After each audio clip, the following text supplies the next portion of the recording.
Buenos días, mi nombre es Roberto Luna, trabajo en el Consejo para la Evaluación de la Educación del Tipo Medio Superior, pero tengo experiencia en la didáctica del lenguaje en la educación básica y he tenido la oportunidad de colaborar en la elaboración de los programas de estudio de español para la educación básica, primaria y secundaria, que han sido publicados este año.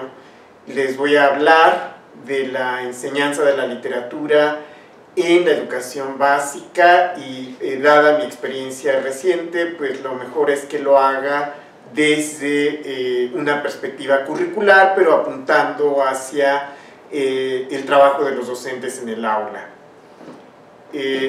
Voy básicamente a referirme a algunos antecedentes de lo que ha sido la educación en literatura en la educación básica, en la escuela, algunos antecedentes históricos en diferentes programas de estudio, en diferentes tradiciones escolares, no solo de México y no en un periodo determinado. Voy a hablar en general un poco de esas tradiciones y después voy a centrarme un poco en lo que plantean los programas más recientes en cuanto a propósitos, cómo definen los contenidos y qué tipo de actividades o situaciones didácticas se proponen.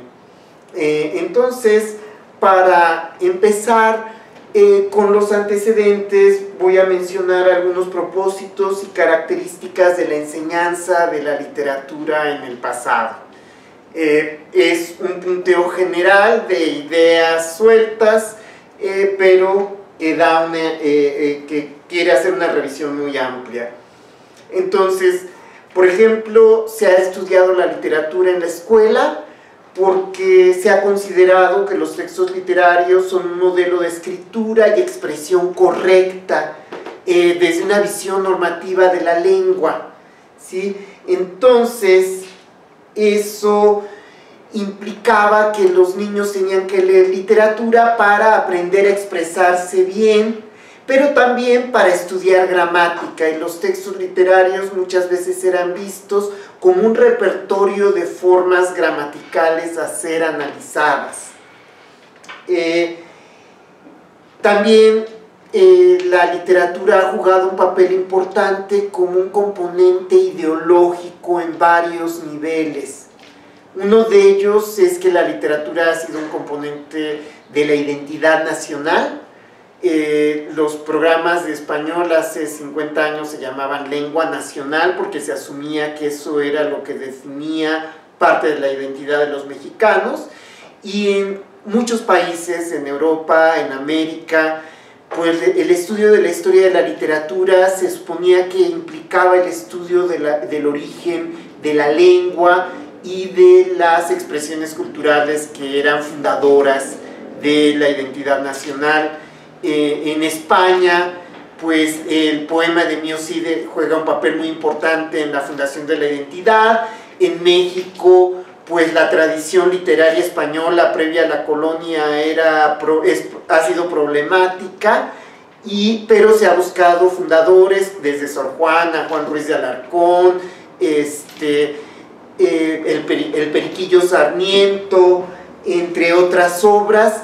Pero además se ha considerado que estos escritores de literatura pues son expresiones del espíritu nacional, ¿sí? Y por lo tanto tenían que ser aprendidos y estudiados en la escuela. También la literatura ha sido enseñada como un repertorio de ejemplos morales y cívicos. Algunos textos se han considerado como moralistas, o han sido interpretados como moralistas al estudiar la historia de la literatura, porque se ha buscado ese carácter de ejemplaridad. Hay textos que se han escrito ad hoc para enseñar moral a los niños. Un libro de la tradición italiana que cumplía claramente esa función era Corazón, Diario de un niño, de Edmondo D'Amici, que eran puras historias de un niño en edad escolar y que era cómo se formaba moralmente, intercaladas con historias de nacionalismo cívico, de este niño que muere por ser vigía en una batalla, cosas de ese tipo. También se ha considerado que la literatura es un componente de la alta cultura que debe ser conocida por todas las personas educadas, cultas. Entonces había que aprenderse cuáles habían sido los movimientos, los autores y las obras que han conformado un canon nacional, pero también universal, entre comillas, ¿no? Pensando que la tradición griega, latina, la literatura europea, muchas veces se ha identificado como lo universal.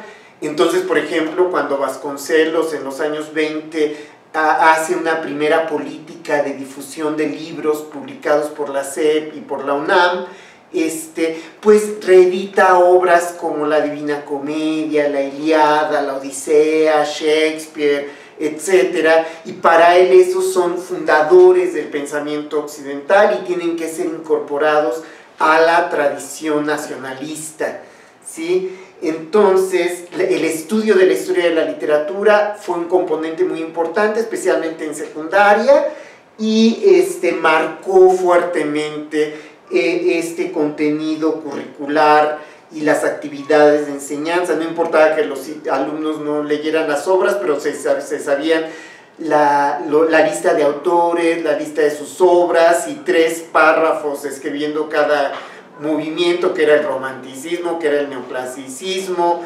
etcétera. Pues ya había algo de enseñanza de la literatura.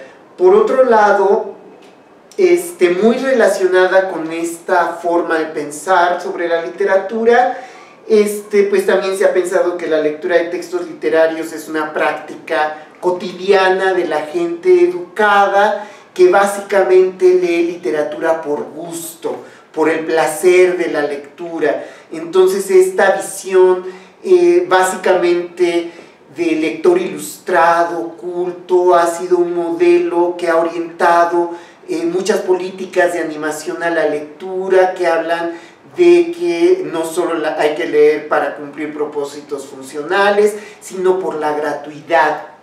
Pero claro que esto abre un espacio de discusión, porque si hay algo en la literatura que puede ser gratuito, en el sentido de que no tiene una función inmediata, sino es formador de la persona, es gratificante, tanto como jugar un juego de video, ver una película, o jugar un partido de fútbol, o cocinar algo que nos sale muy rico para compartir, compartir experiencias con amigos.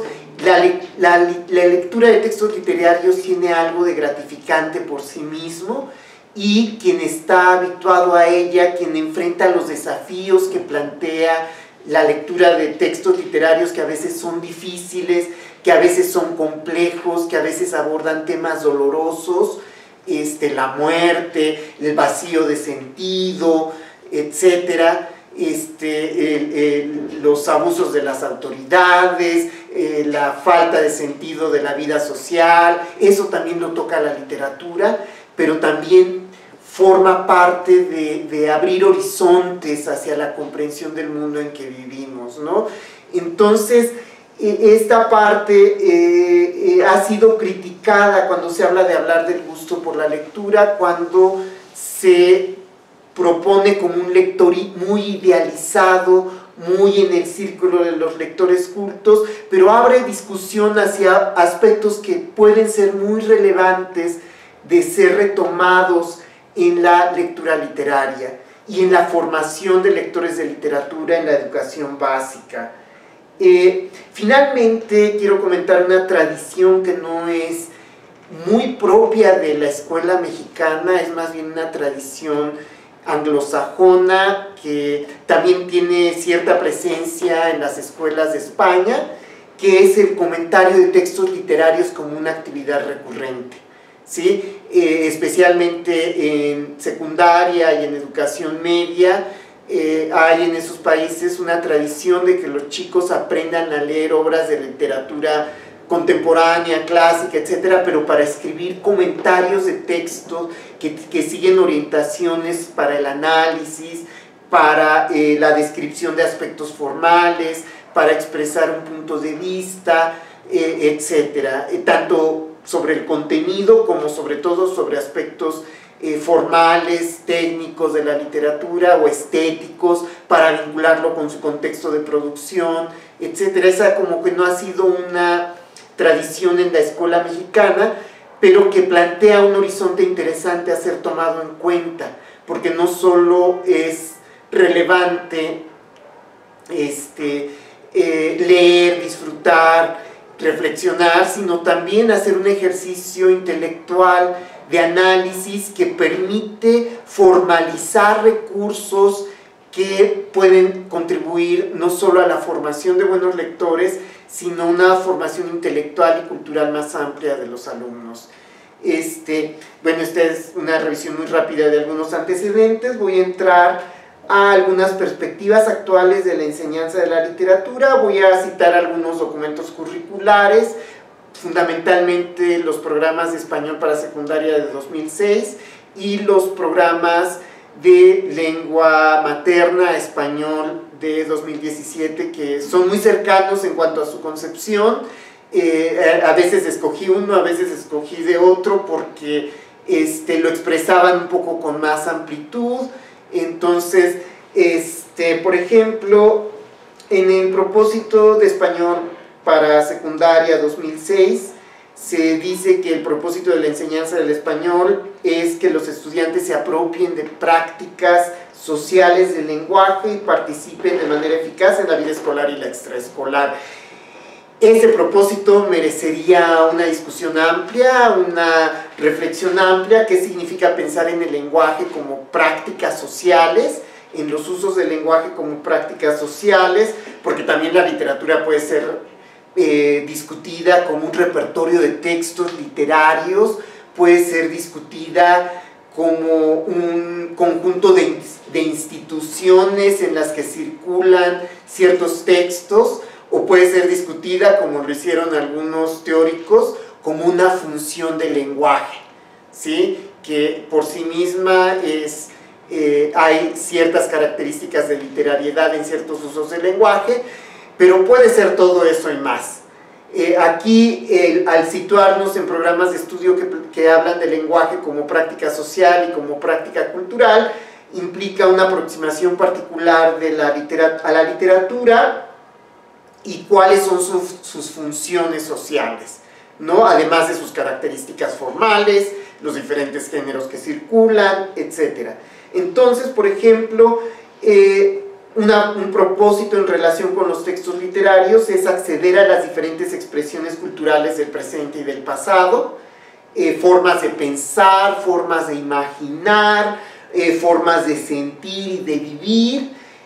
También implica el papel del lenguaje en la construcción no solo del conocimiento, sino especialmente de los valores culturales. O sea, sí, la literatura ha sido un vehículo para la expresión de la identidad, de los valores de diferente tipo, no solo los más encomiables desde una perspectiva ortodoxa, porque también por eso ha sido tan relevante la quema de libros a lo largo de la historia, porque son formas de desafiar el orden social establecido, ¿no? Entonces, por ahí puede ir algo de los propósitos de estudiar literatura desde una perspectiva vigente. También hay otros propósitos más particulares. El que se relaciona más directamente es que los alumnos conozcan, analicen y aprecien el lenguaje literario de diferentes géneros, autores, épocas y culturas.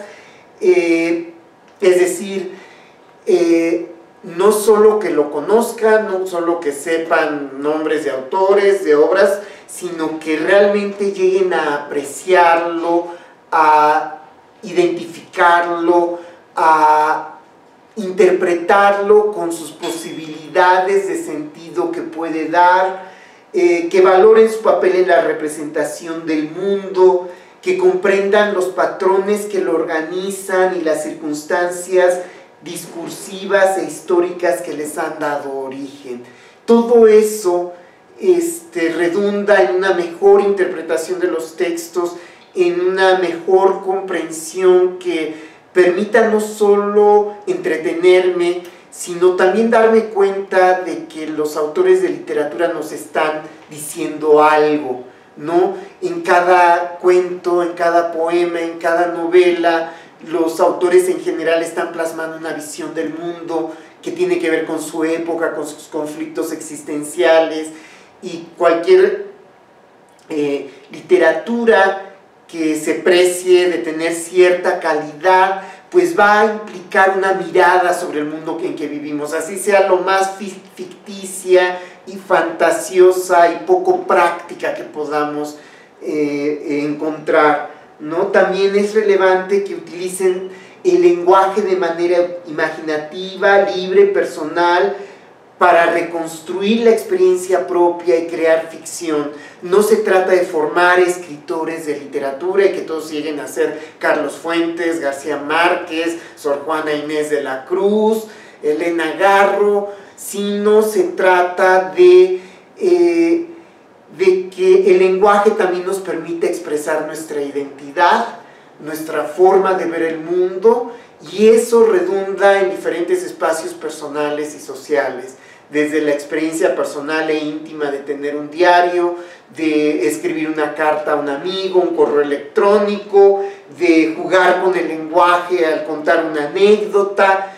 Cosas de ese tipo pueden ser enriquecidas con la lectura habitual de textos literarios y con la formación de los alumnos como lectores de literatura. También tiene que ver el estudio de la literatura con que valoren la riqueza de la lengua y de las lenguas con las que tenemos contacto habitualmente. La literatura explota todas las posibilidades del lenguaje y refleja toda la variedad de usos del lenguaje, de formas del lenguaje que hay en la sociedad en momentos dados. Algo que ahora voy a pasar a mencionar es la descripción del ámbito de la literatura en estos programas recientes. Voy a destacar algunos aspectos para cerrar con algunos aspectos de las situaciones didácticas que se proponen.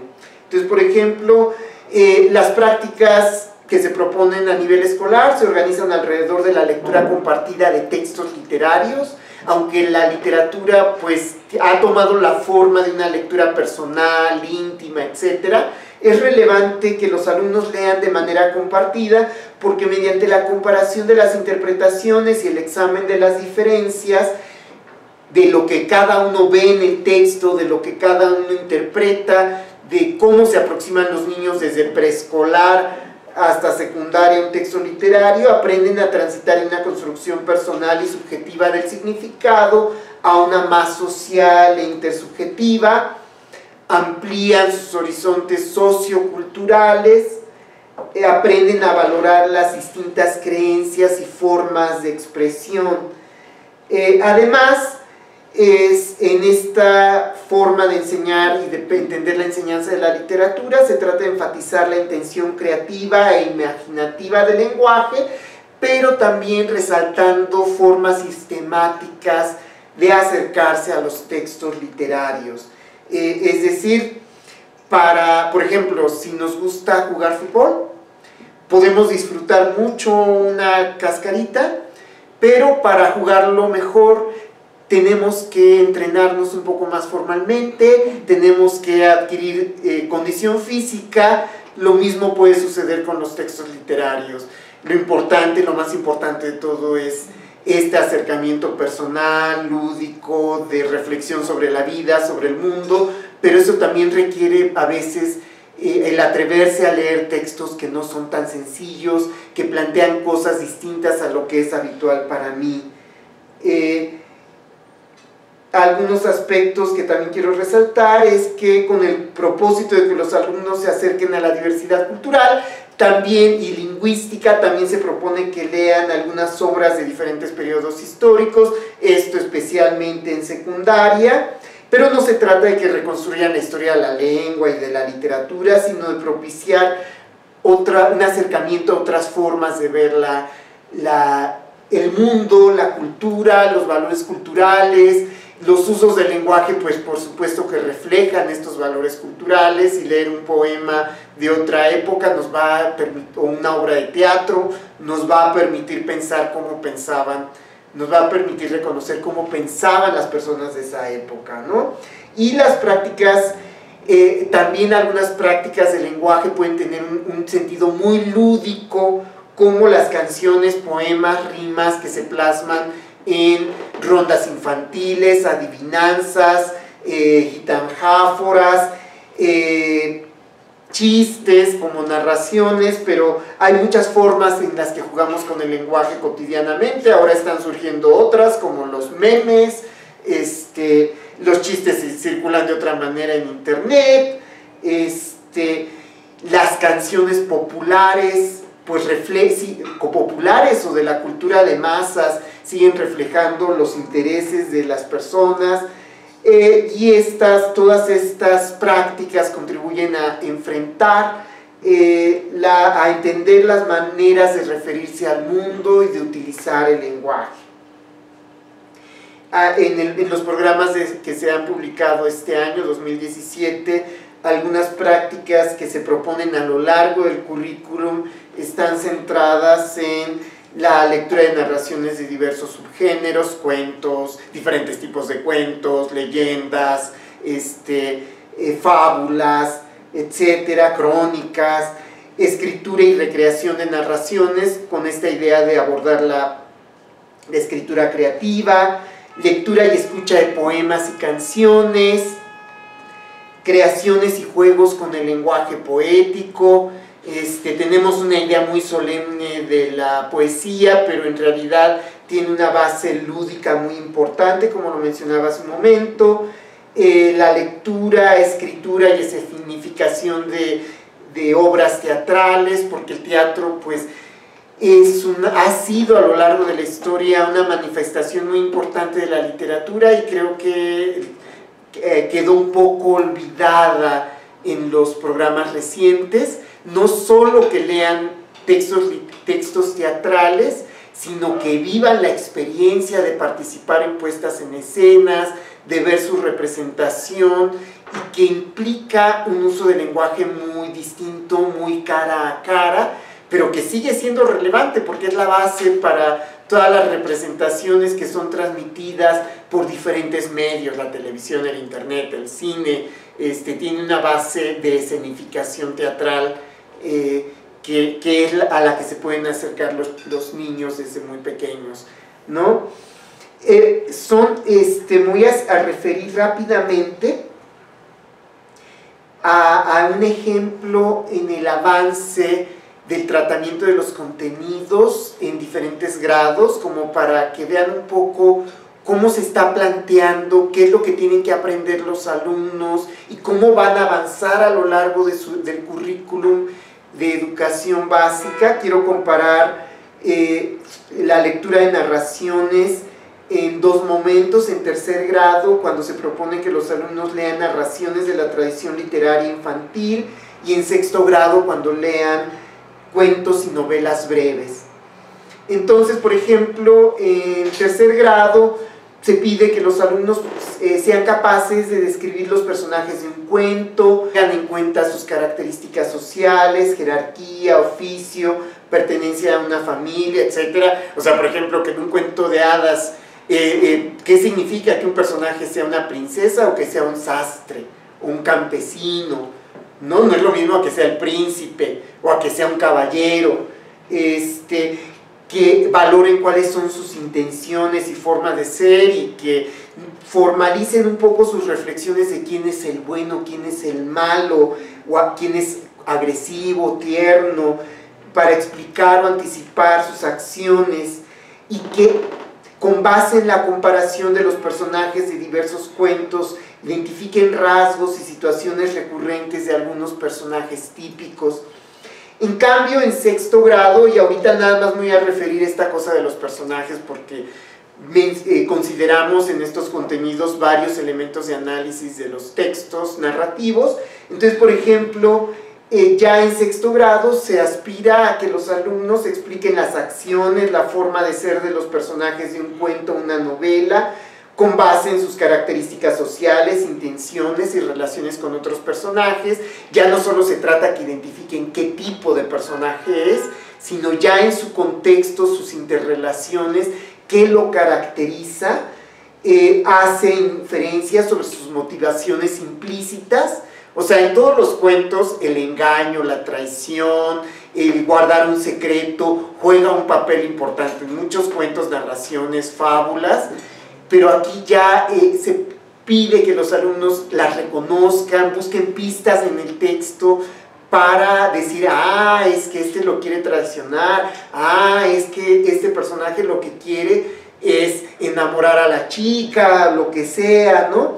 También, bueno, ya más formalmente pueden reconocer algunas funciones narrativas de los personajes que condicionan su función dentro del relato, como ser el protagonista, lo que se opone al protagonista, con el que tiene que pelear para obtener un objeto deseado, o el que lo va a ayudar y va a ser su aliado. Estos son aspectos estructurales muy generales que se reproducen de una narración a otra y ya pueden aproximarse a una perspectiva un poco más formal en sexto grado para profundizar sobre ella en secundaria. Bueno, también, por ejemplo, pensamos que pueden avanzar en el establecimiento de relaciones temporales, en la sucesión entre acontecimientos. En tercer grado, establecer relaciones temporales de sucesión y duración entre los acontecimientos, ir expresando su idea sobre las relaciones causales. Es que tal le pegó porque estaba enojado, tal personaje hizo esto porque necesitaba comida, o en cambio y esas relaciones temporales y causales pueden profundizarse y complejizarse con los niños de sexto grado. Establecen relaciones temporales de secuencia, simultaneidad y duración. La simultaneidad plantea muchos desafíos para la comprensión de los niños más chicos. Ya en sexto grado ya pueden darse cuenta que en un relato, a pesar de que el relato organiza linealmente lo que va contando, porque así es el lenguaje, ¿qué recursos usa para decir esto pasó al mismo tiempo que esto otro? ¿Sí? Eso plantea muchos desafíos para el aprendizaje de los niños.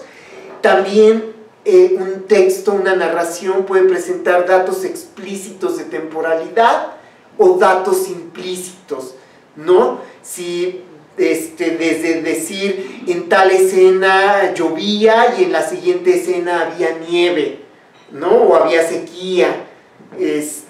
Entonces ya eso nos da un dato del cambio de estaciones.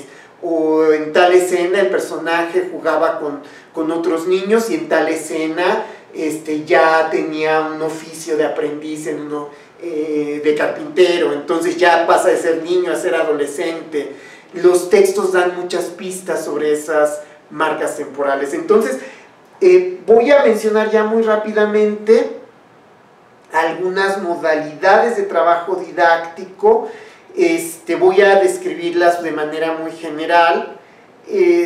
¿Qué podemos hacer, por ejemplo, con las narraciones en educación básica?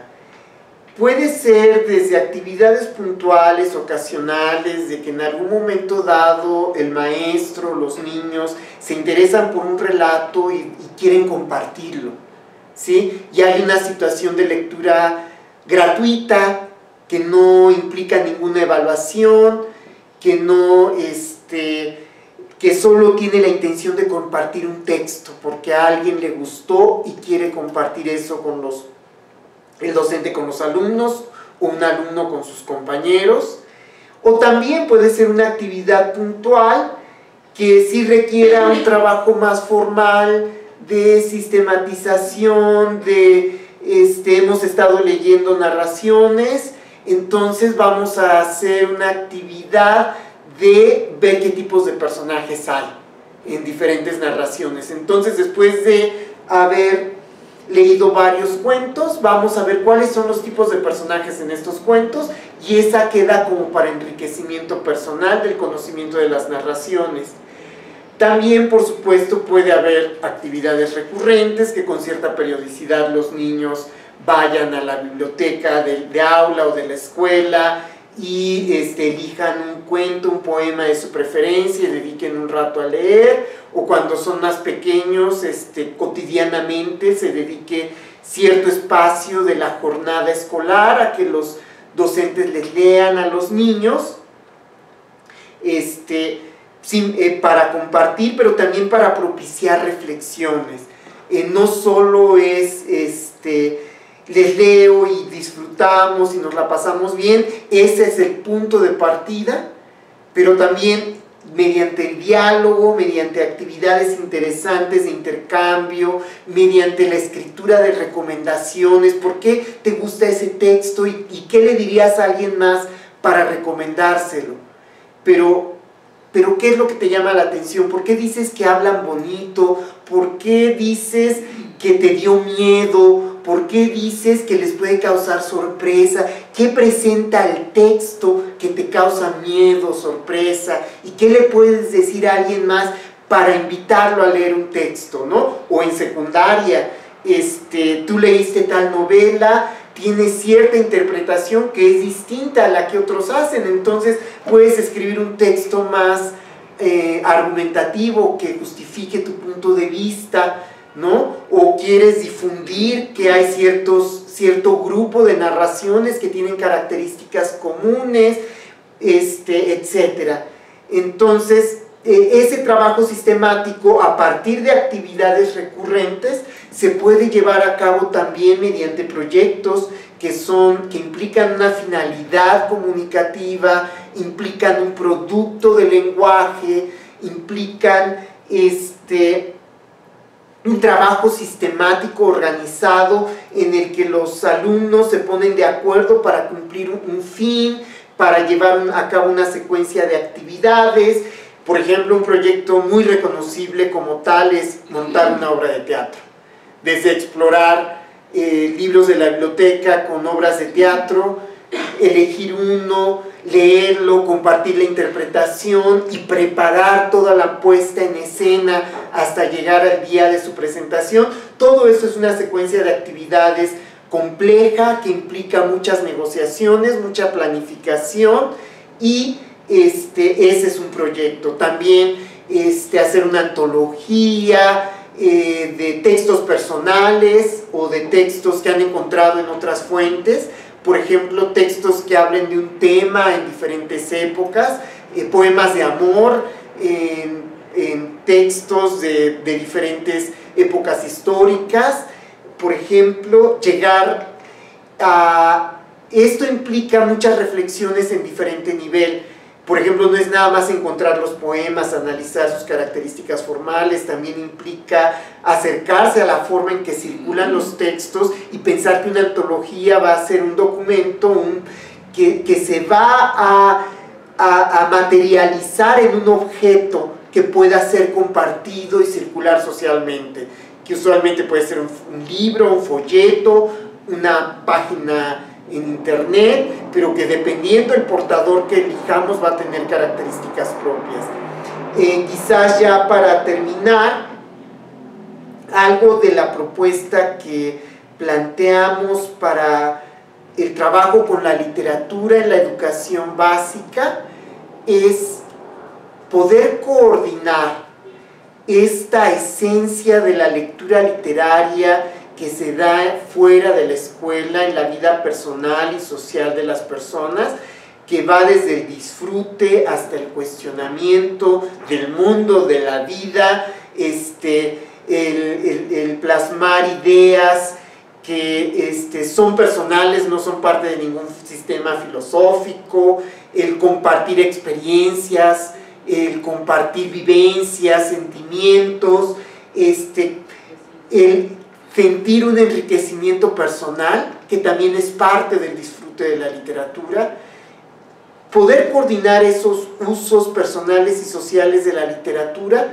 con un estudio más sistemático que permita fortalecer eso, que permita enriquecer los usos del lenguaje más en general de los alumnos y que también permita formarlos como personas, como ciudadanos, que permita formarlos como personas que piensan, que analizan, que critican, como personas que comparten su punto de vista, aunque no estén de acuerdo con los demás, pero que también reconocen las diferencias, las respetan y las aprecian, ¿no? A final de cuentas, pues por eso resulta tan relevante formar lectores de literatura en las sociedades actuales, a pesar de que pues a veces podría pensarse de que los cambios en los medios de comunicación, que implica cambios en la materialidad, la forma y la circulación y la forma de interpretar los textos, a veces ponen entredicho dónde va a quedar la literatura, pero también sigue siendo una parte fundamental de la ficción, del expresar cosas con el lenguaje, sea por el medio que sea. Entonces, pues, muchas gracias por su atención.